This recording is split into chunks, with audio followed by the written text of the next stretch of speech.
Welcome to episode 26 of the Wheelhouse. I am Andrew O, and I've come to the realization that, I think I like podcasting. At times it's sort of a struggle doing it on my own over the summer, but, I've come to appreciate how, what I've been doing, podcasting is like the only socially acceptable form of talking to myself. So, that being said, I am excited because I'm actually, by the time you're hearing this, I'll probably be back in Dallas because I'm going for some reshoots for Elsewhere, the feature length film that my school, SMU, puts on every summer. Earlier in the summer, I went for the main shoot, which was about 2.5 weeks. As, filming usually goes, or pretty much always goes, things were behind schedule. Didn't get everything quite done.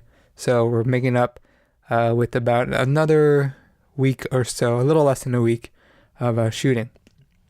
And like I mentioned with the main shoot, it was extremely difficult physically.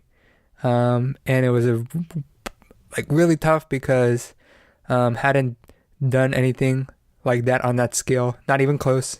And pretty much being in charge of all sound was a daunting task, but man, it was such an invaluable experience that at this point I don't think it's out of the way to say that of all the students, film students at SMU now, I probably am most knowledgeable in sound, naturally, but excited to do that. And I'm also excited to just get this summer over with because I'm feeling it. I'm feeling the urge to go back. Hopefully this little reshoot will be like a respite, breaking up the monotony of, being gluttonous in my media consumption, which is something that I want during the summer, but it's a little too much, because during the school year, you're all, everything you do is sort of expelling knowledge and effort and mental work, in your studies and stuff. And you don't really have time to just really, relax. Even if you have time for, a movie or play a video game, in the back of your mind, well, should I really be doing this because I could be, chipping away at the essay? Or even if you have a little more time than that, well, this can't last forever because I'm going to have to stop and then get back to my regular responsibilities. But then when the summer begins, it's like unmitigated consumption. Like I could just watch as many movies as I want, don't need a shower, just do whatever I want. And that was complete bliss for like a month. But I think it's time. There's only so much you can consume before you feel a little weird, not, doing something with that. And I've been, writing here and there, but I feel like there's more I can do. And the big thing is actually getting back to school so I can start filming some of the stuff that I want to. The summer's long. It's nearing its end.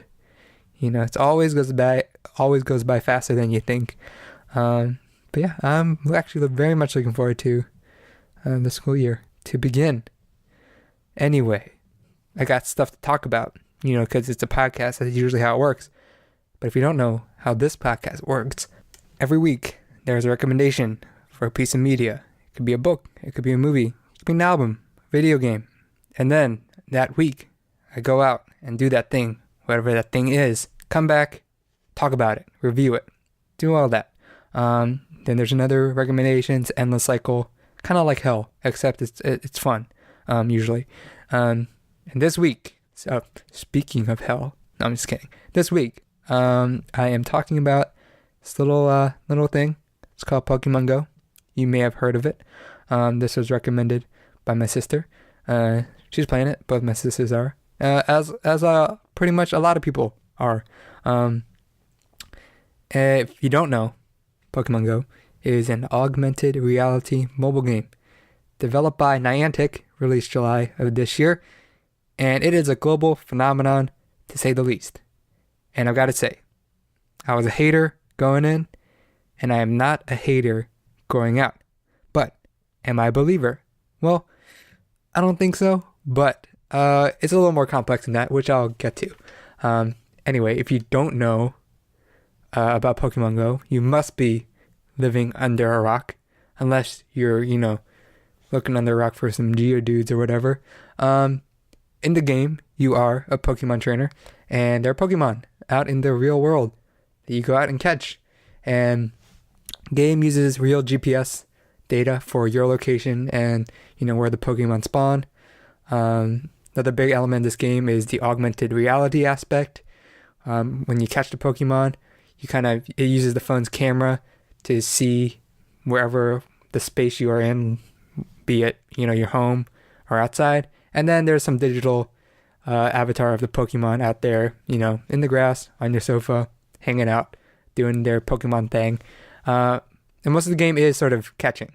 There are also gyms and Pokestops, which add a little bit more content. Gyms, you do some battling stuff. Pokestops, you refill on items like Pokeballs and whatnot. Going in to the game, had no urge to play beforehand. I felt like I was too late. That everyone had been playing for weeks. They'd had so many more Pokemon than me. Level up. What's the point, And there's also the hipster in me, which I cannot deny, thinking I was too cool for the Pokemon Go. But when I started playing, first sensation, started to feel that slow burn of that nostalgia. Didn't hit me all at once. But it was kind of like it was drip fed to me. I guess my high time for Pokemon was, around elementary school, I think. The two I played, Ruby and Emerald, which I believe are the same generation, the third generation, which I realize is really, really small with all of Pokemon. I know many of my peers have played way more Pokemon than that. I don't know why I started there and stopped there, but I did. As far as the games go, I watched the cartoon on occasion. Had trading cards. Never knew how to play, just collected them because they were cool, and I thought Pokemon were cool. And yeah, I was most familiar with the first 3 generations of Pokemon. And yeah, this game focuses on the first generation, 150 Pokemon, and it was sort of a delight to remember the names and evolutions of those Pokemon. It's been a while, Again, I don't really play Pokemon on a regular basis anymore. The first generation of Pokemon don't have a large role in my life anymore. So it's kind of a blast from the past, you can say. Also hilarious remembering how dumb some of the names are of this Pokemon. Lickitung, come on. My personal favorite, Geodude. Geodude. Who thought off of... I want to meet whoever came up with that. I caught a Geodude recently. I named him Rockabro, which, by the way, I had the best time naming my Pokemon. It's so much fun. And yeah, I was surprised how quickly the completionist in me came out. When you open that Pokedex up, it's like, wow, there's all these empty spaces. I got a lot of work to do. And again, with the whole naming convention, it seems like a small thing, but it personalizes the Pokemon you catch, and you go, these are my Pokemon, and I want to try and I want to catch them all. Sorry, but I felt it, so, and I felt like saying it. And, gameplay-wise, there is a certain charm to flinging the Pokeball at, a Pikachu amid the background of your living room. It's just a small little, just small physical feedback to sort of live that fantasy in the very, very small sense. There's also, a simple feedback loop that is effective, when it comes to games. You gain experience points for pretty much everything you do. Catching Pokemon, evolving, battling at gyms. You level up, and rarer and stronger Pokemon come at you. You could, more easily defeat, other trainers at gyms. And, this sort of loop created this, autonomous urge for me to check my phone every now and again. Like, oh, I wonder if there's any Pokemon near me. And also the urge of, I'm out of Pokeballs and I want to catch more Pokemon. And so I got to go get it. It works. And what also works incredibly well is the social aspect. Not so much for me, but I guess for most people it does. I know my sisters definitely have been going out of the house a lot more, going out for walks. My younger sister got a Fitbit around the same time. That was a great combination, I would think, if you want to go outside and walk around. And yeah, the sense of interaction between people both in person and online is pretty phenomenal. And it's when that first week or two when it came out, it just completely took over, the internet, and also like just conversation between people. Even if they weren't playing it, they were talking about it.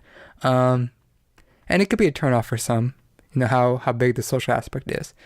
I know I felt that a little bit, there's kind of a Pokestop and a gym a little walks away from my house if I want to access it. But I'd never want to go alone, Again, that's a hipster me talking. I don't want to be out seen in the public playing Pokemon. So I'm like, hey, siblings, you want to go out to the Pokestop with me so I don't look completely crazy? By and large, I played Pokemon Go in the confines of my home. Whenever some may wander inside and I catch them. But inevitably, you have to leave to get more Pokeballs or whatnot. And I'm sure it all depends, your environment, how your proximity you are to friends who also play it, the proximity of gyms and Pokestops to your house and, hangout places and stuff. But regardless, the social aspect is a force to be reckoned with. But the game is far from perfect. But it has a lot of potential. Some problems with the game. Lack of features. When you think about the tenets of what, makes a classic Pokemon game. And I'm talking about just all the main entries in the handheld games, Game Boy, DS, all that stuff. I narrowed it down to 3 things. Catching Pokemon, battling Pokemon, trading Pokemon. Now, if you look at Pokemon Go, there's catching Pokemon, but it's just really flicking a ball. Little skill involved, and you don't really use your Pokemon in any way to get advantage of catching this one. There's battling involved in Pokemon Go, but it's very, very limited. Only at the gyms. You can't battle with other people like you can in the main games. And the battling itself is just a lot of just tapping. And again, not much strategy involved. You can sort of pick your team, and there are like elements of like being super effective against an energy type and all that stuff, but definitely nowhere near as in-depth as the main Pokemon game. And yeah, there's no trading in Pokemon Go. And that would add an even larger element to the social aspect if that was in the game. And these features are coming. They've talked about it. The folks at Niantic, more in-depth battling, trading. Those things are coming. And I think it will definitely add a lot to the game. Another big problem for me, Pokemon Go. At times it is inscrutable. Doesn't really explain itself very well or at all. A lot of questions all the time. What's that ring around the Pokemon you're trying to catch? What's the value of choosing one team over the other? What exactly is CP? And how does it change? And what are its effects? How did the gyms work? Gym levels? I don't know. And even stuff like, if you go to settings, battery saver. There's no description for a battery saver does. Unless you experiment with your phone for a couple hours or ask someone or check the internet, you would never know what battery saver does. And that's fine. It's been done before. E.g. Minecraft. There was a sort of a tutorial at the beginning. Very, very basic information. And then I let you loose in the world. And yeah, a lot of people playing Minecraft at the onset always had the wiki, right there open, because that was the only place you get your information, how to combine stuff, make stuff, best strategy and whatnot. And yeah, Pokemon Go's like that too. You gotta ask a friend, ask someone who's played the game a lot, check online. And online is definitely the go-to place, obviously. But I still think some basic stuff, information should have been there. Like, come on, battery saver. It just says battery saver. Why doesn't under it just says like, oh, if you check this on, that means the screen will dim when the phone's looking down. Like, that's all they had to do. It's like 2 lines of text. They could have stuck that in. My third big problem, Pokemon Go, which I'm sure a lot of people have experienced, is the bugginess. Especially at the launch period, which I didn't experience at all, but I know it exists. server issues because so many people were playing at once, which is a problem online game that's plagued online games all the time. You know, they run betas, but all the time they say like, oh, we didn't expect this much, this much traffic for a game. So whenever, an online game launches, there's always problems at the beginning. Pokemon Go is no different. But there's also problems like freezing. Sometimes you throw a Pokeball at a Pokemon, goes inside, starts wiggling around, you're waiting for it to catch, and then you're waiting, and you realize, oh, it's frozen. Oh, well, gotta close the app. I hope I caught it. Some crashes too. That's happened to me 1 or 2 times. There's a black screen or just like decided to die. And I'm sure these will be fixed soon, hopefully. So will I be playing Pokemon Go after this review? Actually, I think probably not actively. I'm still gonna probably play most of the time inside my house. When I run out of Pokeballs, I'll just be really sad for a little bit. But then, when I happen to go out for a family outing or something, there's Pokestops near, I'll get them. But I'm not obsessed. I don't think. If I could die happy not having caught all 150 Pokemon. Let's just put it like that. I'll just check in every now and then. That's fine by me. I'll be content with that. But I still think there are many interesting things to talk about when it comes to Pokemon Go. Yeah, I'm sure you've heard a lot of these news stories already, but Pokemon Go was developed by Niantic, not Nintendo. Common misconception. The Pokemon brand is owned by the Pokemon Company, which is made up of 3 businesses: Nintendo, which you all know and love; Game Freak, who have made all the main entries in the Pokemon game; and then Creatures, which I think is more based on the trading card and show stuff and toys. But they also have made developed some spin-off Pokemon games as well. Niantic, the developer of Pokemon Go, was originally based out of Google, where they developed Ingress, another AR game, and I believe their first project. And that was also, I believe, AR game on your phone, and a sort of sci-fi theme where there's like 2 main teams that you were part of one of them. And again, it used real GPS data. It crowdsourced monuments and, important locations in the world, and people will go out and sort of capture these points for their team, try and get the most territory, something like that. Very neat idea. I kind of remember hearing about it when it came out, but is anybody talking about it? No, didn't catch on. Niantic went independent in October 2015 and then they partnered with Pokemon Company to make Pokemon Go. And it was a perfect partnership because Niantic had all the infrastructure already ready, from Ingress. They had all the data, the location data. Like on a technical level, they were pretty much already set.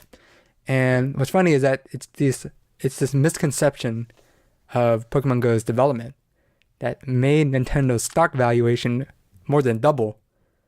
And then that same misconception when all the investors realized, oh yeah, Nintendo doesn't make Pokemon Go, market value plummeted.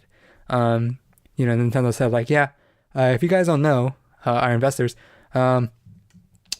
we didn't make Pokemon Go and we probably won't get that much money out of it. So you might want to cool it. And yeah, but what's interesting, on Nintendo's front is that they had this mobile initiative where for the longest time, Nintendo was adamant about not adapting any of their games to mobile devices. They were like, nope, all our stuff will exist just on Nintendo platforms. Deal with it. But they've been convinced, like, hey, there is definitely a market for it. And their first game, Matomo, I think it was a little hot when it first came out, but yeah, no one's talking about it now. But this massive success of Pokemon Go is kind of a signal to Nintendo and their investors, like, hey, it's possible for Nintendo to do something like that in the future. And I believe they are talking about working on, I think the 2 main ones they're focusing on are Fire Emblem and Animal Crossing, which aren't the first that come to mind, but especially Animal Crossing, when you think about it, that could be pretty big. Anyway, those things are in development. We'll see how they pan out. Nintendo's busy, with their new NX console. But they're also doing the mobile thing. We'll see how it goes. Nintendo should be fine. Pokemon Go, the biggest of hits. It is the most downloaded app in the App Store of all time. But what's interesting to think about is how Pokemon Go sort of parallels with another very famous and successful mobile game, Angry Birds, which the first Angry Birds, the original, was released in December 2009. It's crazy. Before Angry Birds, the App Store was still sort of finding its place, and there was no definitive must-play game yet. But Angry Birds was it. It was a combination of the cartoon aesthetic and the incredibly accessible gameplay. I mean, everyone was playing Angry Birds. It sort of demonstrated like, hey, this is how you use touchscreen, and the simple motion of pulling back that bird on the slingshot, flinging it across the screen.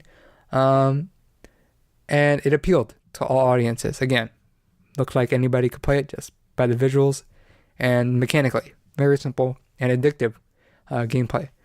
And it's persisted over multiple iterations, partnerships with like movies and different movie-themed ones. I think Angry Birds 2, the proper sequel, came out like last year. And we had that Angry Birds movie that came out this year. So when you think about Pokemon, now, because of Pokemon Go, there's been a renewed interest in the show, the cards, and now talk about a possible movie. And like Angry Birds was the first big, hit on the App Store as far as the game goes, Pokemon was the first, or is the first big AR hit. And I think what really made it possible was the Pokemon brand. Ingress, very similar game, I guess, but just sort of, it was a new property and a neat idea, but it didn't go past that. Whereas Pokemon, it's like, man, everyone kind of knows Pokemon. And the choice to pick the first generation was super smart, because that's the one most people know. Like, I know it well. People older than me will definitely know it well. And, when you pair that with gameplay that is also relatively simple, plus the social aspect, not like integrating social media into the game itself, but it's just so conducive to exist on the social media platform. It's like, oh, no question that this took off so easily. And it's still continuing its global takeover. Recently released in Japan, also having server problems, to be expected. And that slurry of news stories about the game. You got people finding dead bodies, people getting in car crashes, illegal border crossings, busted politicians and concert goers, Manhattan mobs, business boosters, and trespassing. I mean, all this stuff from this one game. But what's most exciting, I think, is what is to come with Pokemon Go. Like I mentioned before, there are features coming with the trading and more battling. But, when you look at Angry Birds, it had sort of multiple games where it's like you had Angry Birds and then you had downloads of like different sort of versions of the game that had sort of incremental changes. It added, some new birds or some new, block types or whatnot. But Pokemon Go can be a single entity. It could be like you just download Pokemon Go once and that's it. But it sort of constantly, forgive the pun, evolves over time. Like I said, things we know are coming. The more in-depth battling, maybe with other trainers, trading, and also more Pokemon past the first gen. What happens like in a year? Everyone's got all the Pokemon. If you don't add stuff to that, people are just gonna not play it anymore. But I have a theory, which will be pretty amazing if this happens. Imagine this. What if Niantic introduces trading and battling between people? They add that to the game at the beginning of this school year. You talk about takeover, that's going to take over all the schools and cause a lot of problems with the teachers and administration, because that's all the kids are going to be doing instead of reading their textbooks, is Pokemon going with each other. It's like the summer was, a time for everyone to get situated, get their feet wet, figure out the game, but then the real deal comes when the school year starts. How amazing would that be if that's what happened? But will Pokemon Go burn out eventually? It's again, it's hard to, sort of speculate this far or this early into the game's existence. But it depends. I think it might depend on how close Pokemon Go gets to what a proper Pokemon game is on like a Nintendo handheld. Like I've compared the Pokemon Go with the main Pokemon games. There's a lot of features lacking.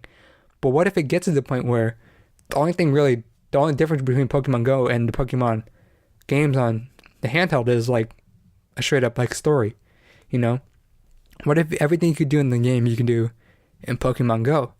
Then I think Pokemon Go could probably, be what Pokemon is known for to future generations. Like, how people are first introduced to Pokemon now, it would be Pokemon Go. If it gets to that point. If the way it is now, yeah, I think it's going to burn out. If they add a few more Pokemon, I still think it will burn out eventually. But if they really flesh it out, who knows? It could last forever. Probably not, because we'll all be dead at one point. So, on that note, let's move on to our next segment, which will probably happen, now rather than later. Or sometime, I don't know.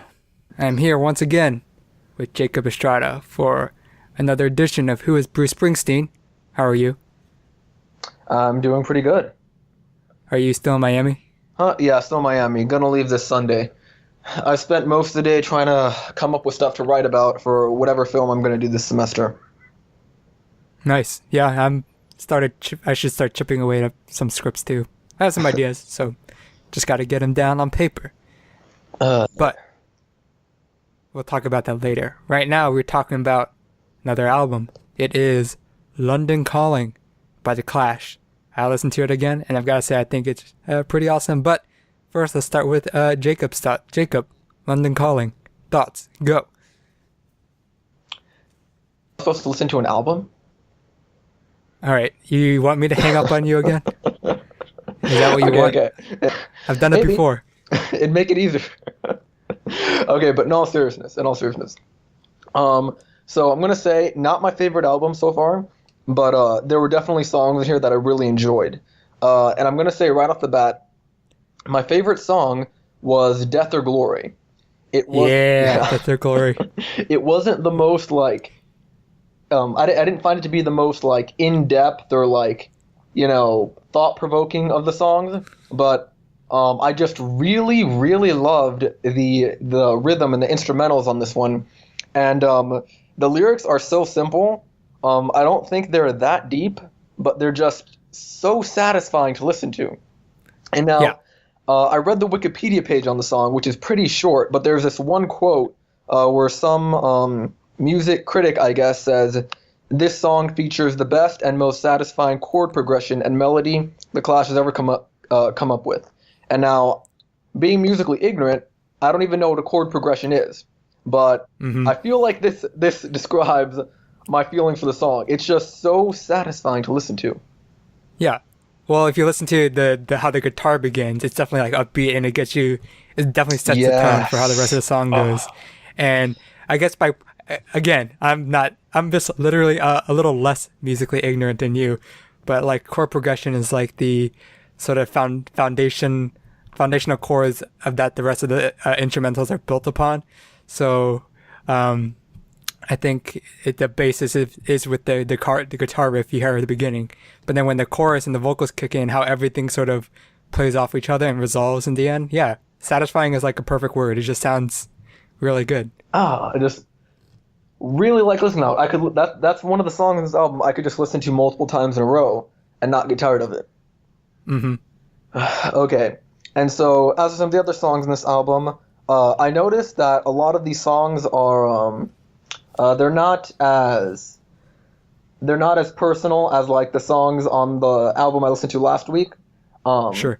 But they're still very meaningful. Like London Calling, it's very politically charged, and one of the lyrics in particular, "We ain't got no swing except for the ring of that truncheon thing," which I didn't know what that meant, but then I later looked up that was about police brutality. Um, Mm-hmm.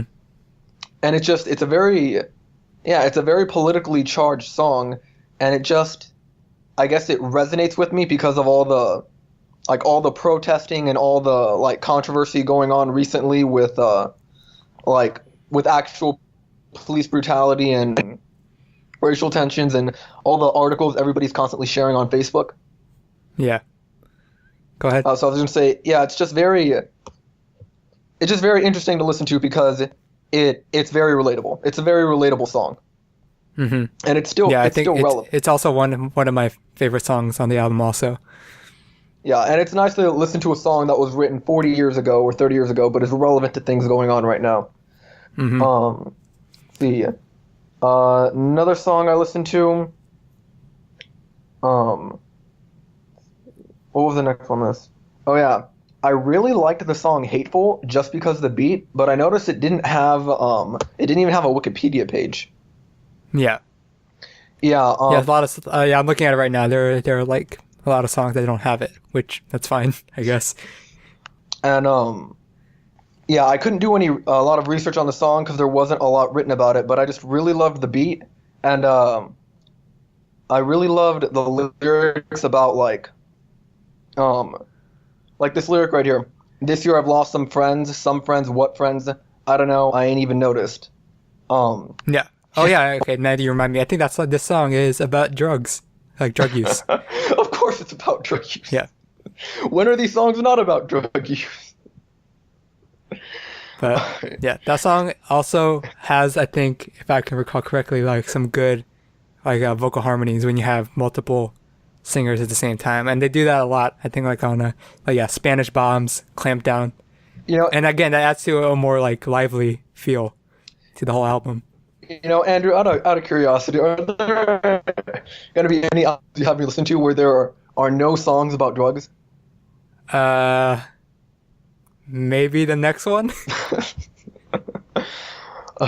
Maybe the next one.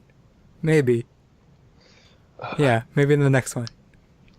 I don't know for sure, so don't quote me on it. But all right, any more comments on London Calling? Yeah, one song I didn't care for as much, and oddly enough, it was also the last song on the album, as it was with last week's album, which is "Train in Vain." Not that What? I thought. Oh my God. Okay, you're gonna hate me for this. I don't know. I felt like I just didn't get it. I didn't get what the song was about. Get out of here. That song rocks. It's very poppy, very fun. Then I guess I'm Cool just weird. bass line. No, okay. I don't know. What is the? Can you tell me what the song is about? I think it's more like a traditional love song. I think it's something about unrequited love or something like that. Or something like that. Okay. Well, out of respect for you and out of not antagonizing you, I will give it another listen after this podcast is over. You I should. promise. Song's pretty awesome. Anyway. And I think another one I really liked was Guns of Brixton, because first of all, it's just a really badass title for a song. Yeah. And that bass line that starts the song. Yes. That bass line rocks. Now, I also really liked that this song, there's a strong reggae influence, and it sets it apart. There's reggae influences in a couple of the songs on this album, but I think in this one it just kind of sets it apart. It's like, I know part of the hard part about this, for me talking about this, is that I haven't really learned how to describe different kinds of sounds. So I don't know how to describe it other than just saying it's reggae, but it's just really exciting. Yeah, the Guns of Brixton's really cool because that bass line's awesome. Also, lead vocals are by Paul Simonon, who's the bass player, and this is the only song on the album where he's doing lead vocals. Lyrics are really cool. Again, politically based. And also, with that reggae influence, they even have a line on there, something quoting like "The Harder They Come," which the album "The Harder They Come" is a 1972 reggae album by Jimmy Cliff, and that was sort of considered the album of reggae that brought the genre to the world, that popularized reggae. So they're paying homage to that. And in fact, Jimmy Cliff did an album maybe a few years ago, and he covered Guns of Brixton, which is pretty cool. Damn. Okay. Yeah.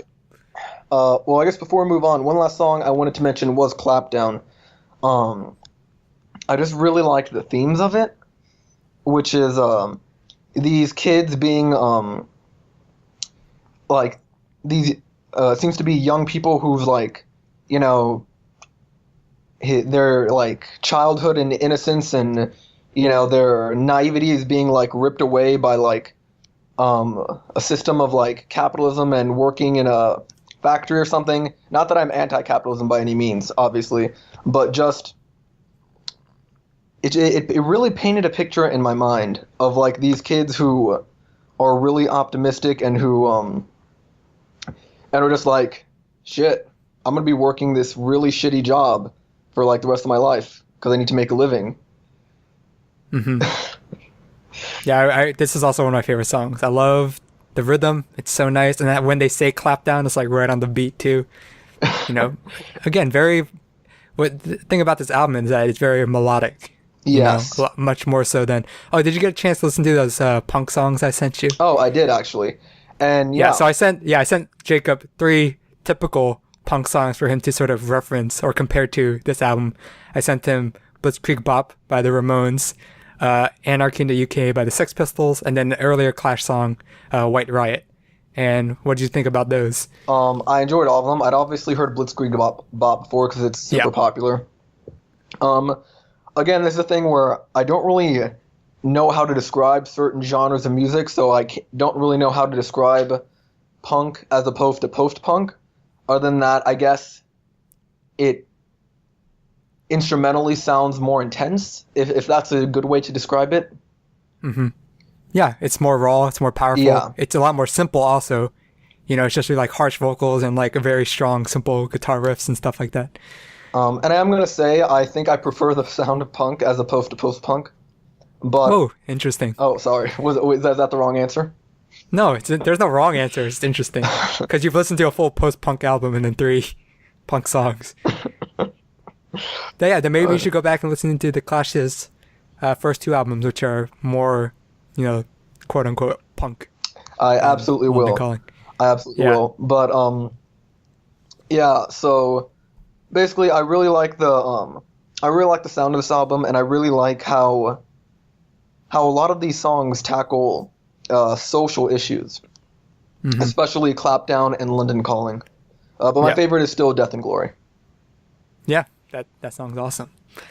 So, London Calling, released December 14th, 1979 in the UK, but in the US it was released January 1980. It is the 3rd album by The Clash. The Clash, formed in 1976 England. By that time, punk rock had become established and recognized as a formidable new genre in music. Their first album, self-titled The Clash, was released in 1977 to much critical acclaim, and their follow-up, Give 'Em Enough Rope, released in 1978, was also well received, but it was a little more accessible and a safe record. They didn't really push any boundaries, and at their label's request, the album was produced more conventionally to appeal to a wider audience. This sort of caused tensions between the band and their label, CBS. In addition, they parted ways with their manager, Bernard Rhodes. So, by 1979, The Clash was at odds with the record company, heavily in debt, and without a recording studio. Also, The Clash's songwriters, Mick Jones and Joe Strummer, were going through writer's block, and at one point worked together in Jones's grandmother's house. So, things weren't great for The Clash, nor the city of London. Late 1970s was a period of unemployment and rising drug addiction, but it turned out to be the perfect fodder for songwriting sensibilities. And they started making some progress. They found a new place to record their next album called the Vanilla Studios, which was literally a garage in Pimlico, London. Plus, they brought Guy Stevens on to produce the record. And unlike some of the other bands we've talked about, The Clash are way more organized in recording London Calling. They always had, set rehearsal times every day with like a set recreational break in between. A lot more organized. And it's with this setup that The Clash recorded London Calling. And then they released it in December 1979 in the UK to universal praise, and it was released in the US a month later. It was also well received, and it brought The Clash much deserved popular recognition in the States. And the one word I would describe London Calling, especially having listened to it again, is bold. Because if you think about, the basis of punk rock, it's just like pure anti-establishment, both lyrically and musically. But then The Clash thought like, hey, what if we embrace some of the musical traditions of the past? What if we incorporate, ska, reggae, jazz, and pop, to their rock sound? And they didn't completely abandon punk. They were sort of evolving from it, by sort of utilizing established genres, which is assuredly unpunk. And yes, they risk completely alienating the audience, but the final product, I think, speaks for itself. It's almost so unpunk that it becomes punk again. London Calling is a holistic reflection on the contemporary music scene and contemporary social scene. I think the perfect encapsulation of these ideas is the album cover, the pink and green typography, London Calling. Mm-hmm. It's an homage to Elvis Presley's debut album, where it says Elvis Presley in the same font and color on the same part of the album. But whereas Elvis is passionately playing his guitar on the cover, bassist Paul Simonon is smashing his bass on stage. So it's primal and striking, but at the same time, it's thoughtful and irreverent. It's showing how, they're breaking boundaries, but also honoring the past at the same time. So I think in that sense, in its sort of place in musical history, London Calling does exist in a weird, medium place of balancing, the past and the future, both on a musical front, but also with the genre and, politics going on at the time. It does a lot. And I've come to really love this album, listening to it again. Any final thoughts, Jacob, for you? I really want to listen to a lot more of The Clash now. It's funny, actually, because just before I was supposed to listen to this album, I was watching Stranger Things on Netflix, which I highly recommend. But a few songs by The Clash are featured on that show. And the very first episode, or second episode, one of the main characters is being shown Should I Stay or Should I Go by his older brother. Nice. I was listening to that, I was like, yeah, wow, I really want to explore more of this. Definitely check out their first album. I mean, where else should you start again than their first album? And it is amazing, so do that. But there's also another album you should listen to. So this segment is called Who is Bruce Springsteen? Jacob, I have another question for you. Yes? Who is Michael Jackson? I have no idea. Well, on November 30th, 1982, he released this little album you may have heard of. It's called Thriller. It's the sixth album by this guy, Michael Jackson. And it is an unmitigated pop masterpiece featuring some of Michael's greatest hits, from Billie Jean to Beat It to the title track Thriller. It sold an estimated 65 million copies, making it the best-selling album of all time and an essential. I don't know. Yeah, Michael Jackson, he's not that well known, so I don't blame you for not knowing who he is, but yeah, no, I think this is a good entry point for you. Yeah. Oh. So, yeah, get excited.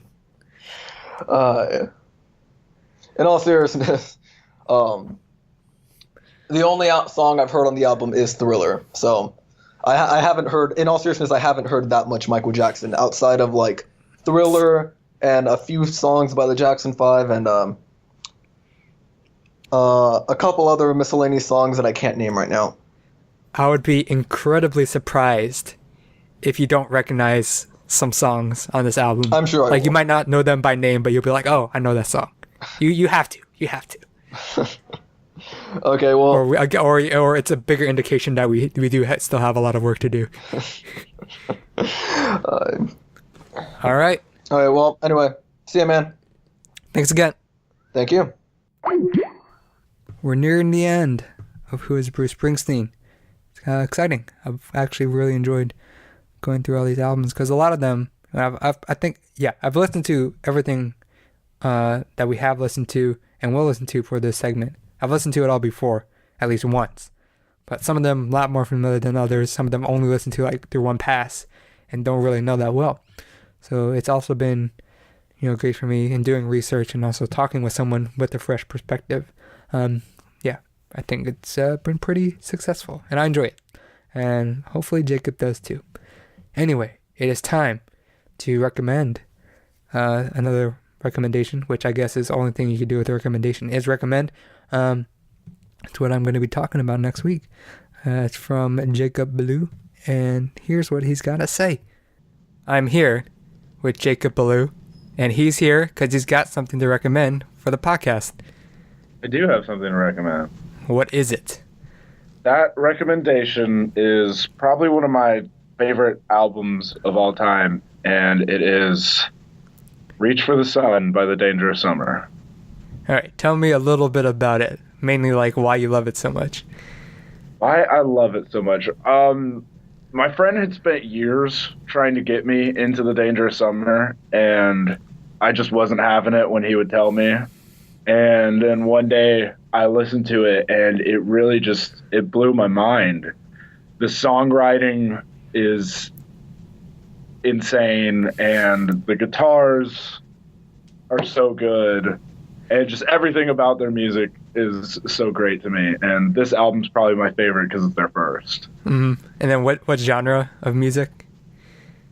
Kind of alternative punk emo type thing. Okay. You know what I mean? Yeah, and it's their first album. Do you know like around what year it came out? Oh, goodness.